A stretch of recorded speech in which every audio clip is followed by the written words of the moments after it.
My name is Charles Dickson, D-I-C-K-S-O-N, and I've been sculpting for 40 plus years.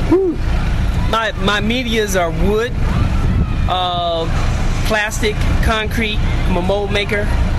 Of recent, I've become a serious welder. You came to be the individual chosen to put your work in front of the California African American Museum. Okay, well, the piece talks about, the piece is entitled Wishing on a Star. There you go.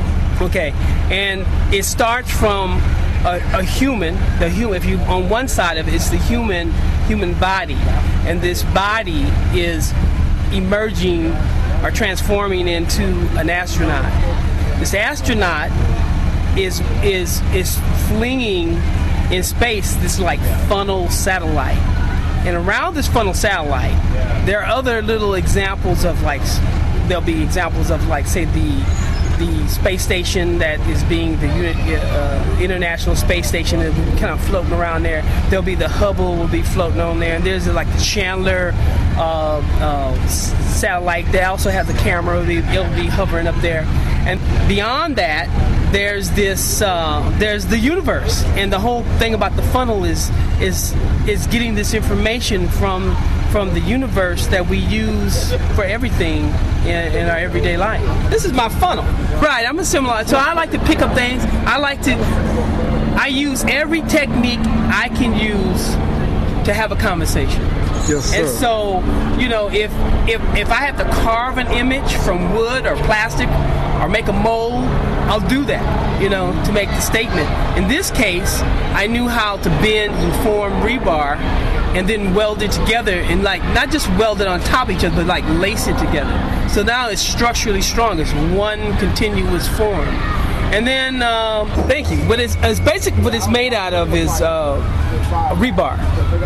Rebar is one of these green metals. It's a recycled metal. It's in everything that construction is built. All high-rise made with rebar. But basically, the piece is a piece called "Wishing on a Star," and it's a human evolving into an astronaut, and this astronaut is flinging into space a funnel ship, so to speak, to kind of gather up all the information from the universe, and then the universe is beyond that, and it's a wind device that will spin in the wind when it comes through the tunnel area here. And then also the piece will have solar energy panels on it for the lighting system that'll work off his helmet. And if you look inside the helmet itself, it has shots from the Hubble. I gotta show you my new welding mask. It's bad. So anyway.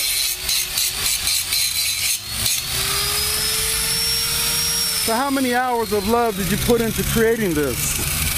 I'm not talking about getting the pieces. I know that took forever. But how many hours of love did you take to make this, do you think, maybe? Easily 100 hours or so, maybe more. I mean, you know, I try to do a little dab every day. Even, you know, it's like sometimes you're pounding something to get a shape or a form, and you get burnt out. You spend 4 hours in just making a shape or a form, and then you're happy because you're tired and you're sweaty. And to answer one more question, how did you get this opportunity to put your work here out of all the artists they deal with? Well, you know, actually, when this museum was built, I was here when this museum was built. I was teaching classes here. Really? I was one of the first cats to teach class here when it opened up. And I've been exhibiting here ever since it's been open, off and on. But in this particular case, I had a statement. I was excited about this media of welding, and I requested there was like a opening space for participants, and I requested a space. Fantastic. Because I've spent 35 years of just research and development to be able to speak in all media sculpture, and now I do photography. So and I've even invented some processes. See something like this, and somebody is complete. I'm always like, well, how did they even start? So tell us, what is the first thing one does when he's creating this something? guy actually is. This particular part was inspired by a piece of metal that I had 15 years ago that you don't even see here. Mm-hmm. But some of the material that I did have, I had in stock, and it had rust on it. Some of it I brushed off. Some of I like the rust. I like the rust. But what's going to happen here is that I think iron turns green. And bronze turns green. Ah, okay. And rust turns black, brown. Yeah. It just does its thing, And I like the way that looks. I mean, like you see the little bluish color? Yeah. That is actually bed framing material that I've collected for years, right? And so finally, and you see the little cuts, that's how I shaped it, what have you. So that material, the big reinforced stuff. Oh yeah, I see what he's doing. Yeah. It's not on top of each other. Everything is linked and woven together. So I hadn't even known like how muscles really are. So when you look at it, it's an unbroken line. The line flows into another line, to another line. So the phenomenon with this piece is that you can't stop staring at it because the line is continuous. Yeah. It's weird, What is this at the top here? This metal, well, I mean, what was it? It was some stainless steel pots cans that I've been having for like 20 years, man. And I cleaned them up, and I mean, I wanted to do this here again. I mean, I wanted that I could pound it out, but why? Yeah. And it's stainless steel. So I have the other small pieces, like in the head. That was the biggest part. And I took my plasma cutter and cut patterns in it. I took I learned how to use Photoshop and scanner, and I laminated some Hubble shots in there. And there's another group of Hubble shots that I also add to it. And this gentleman right here, Khalif, actually donated the lens that you see. So I'll be shooting at it. You can talk while I'm shooting. Tell us a little bit about who you are and what you think about today. My name is Darlene Dickson.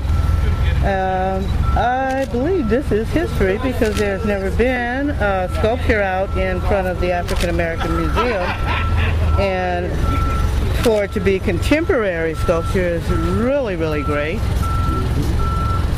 And for Charles Dickson to have done it is even greater because he's a native son.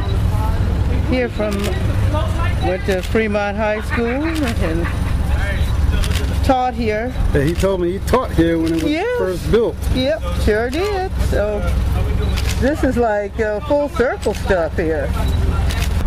The way to make something really strong is to support it like pillars. And so what you see here, each piece is supported by another piece, So it's all woven together. Like structurally, it's like one big tube that is hollow.